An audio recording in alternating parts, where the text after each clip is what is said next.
Hello दोस्तों, नमस्कार। आज के इस वीडियो में हम लोग इस क्वेश्चन को सॉल्व करने वाले हैं।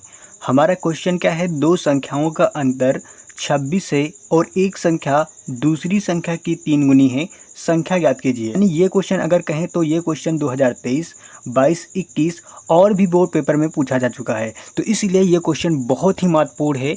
इस क्वेश्चन को ध्यान से समझिएगा दोस्तों। आइए समझाते हैं इस क्वेश्चन को। क्वेश्चन हमारा क्या है, दो संख्याओं का अंतर कितना है, 26 है और एक संख्या दूसरी संख्या की 3 गुना है, संख्या ज्ञात कीजिए। अब करना क्या है, सबसे पहले आपको क्वेश्चन को 2-3 बार रीड करना है, यानी कि 2-3 बार कम से कम आपको पढ़ना है, तब जाकर आपके क्वेश्चन सामने आने वाला है। दो संख्याओं का अंतर, यानी कोई भी दो संख्या होंगी, उन संख्याओं का अंतर कितना है, 26 है। कितना है, 26 है। तो हम क्या लिखेंगे सॉल्यूशन में, माना माना पहली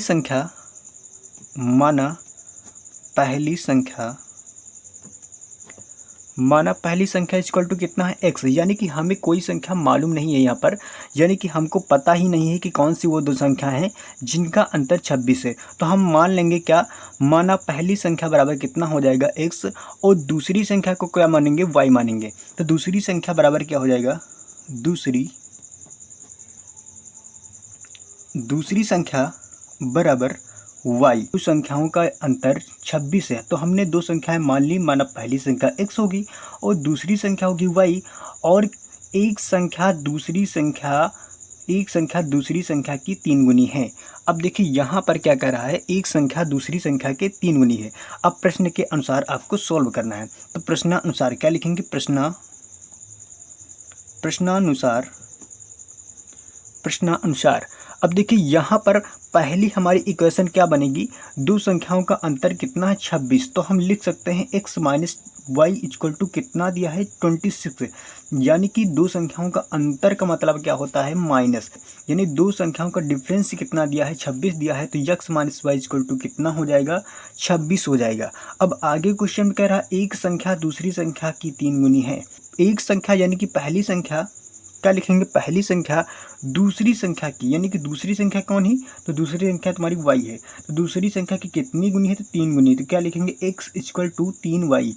अब देखिए ये तुम्हारी पहली इक्वेशन बन जाएगी, तुम्हारी क्या बन जाएगी, दूसरी इक्वेशन, यानी कि दूसरी समीकरण। ठीक है, तो इस तरीके से हमने पहले समीकरण और दूसरे समीकरण को बना लिया। अब हमको करना क्या है, समीकरण 1 व 2 के माध्यम से हम x y के मान ज्ञात कर सकते हैं। तो आइए ज्ञात करते हैं। अगर हम लोग समीकरण 2 का मान समीकरण 1 में रख दें, यानी कि 2 का मान क्या है, यानी कि x बराबर 3y, x के स्थान पर हम लोग क्या रख दें, 3y को रख दें, तो हमें y का मान मिल जाएगा। तो यहाँ पर आगे आपको क्या लिखना है, समीकरण 2 से x का मान समीकरण 2 से क्या लिखेंगे, समीकरण 2 से x का मान समीकरण 1 में रखने पर, समीकरण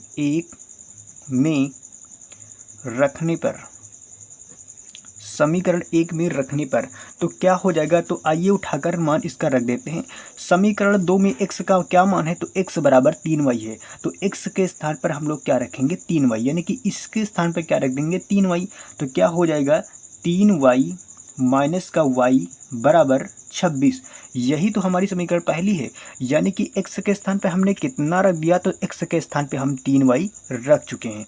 अब आगे क्या लिखा, माइनस लगा तो माइनस आपको लगा देना, y लिखा तो y लिख देना, बराबर लगा तो बराबर लगा दो, उसके बाद 26 लिखा तो 26 को आपको लिख देना है। तो ये समीकरण हमको मिल गई। अब देखिए यहाँ पर 3y में से एक y को घटा देंगे, 3y में से एक y आपको माइनस कर देना है, यानी 3y में से एक y को निकालेंगे तो कितने y बचने वाले हैं, तो 3y में से एक y को निकालेंगे, कितने y बचेंगे, तो हम कहेंगे 2y बचेंगे। कितने y, 2y। देखिए 3 में से एक y को निकालेंगे, कितने y बचेंगे, तो यहाँ पर 2y बचेंगे। ठीक है, 2y बराबर कितना हो जाएगा, 26।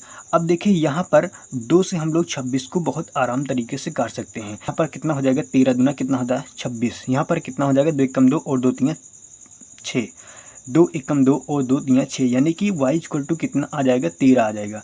तो y बराबर कितना आ जाएगा, 13, यानी कि y का मान कितना आ गया है, 13 आ गया है। y का मान यहाँ पर 13। अब y का मान आप किसी भी समीकरण में रख सकते हो तो आपको x का मान प्राप्त हो जाएगा।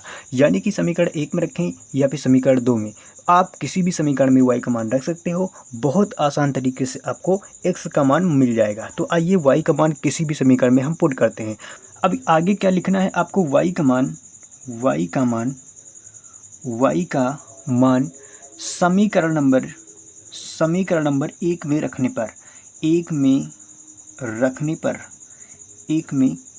पर यानी कि हम y का मान निकाल चुके हैं।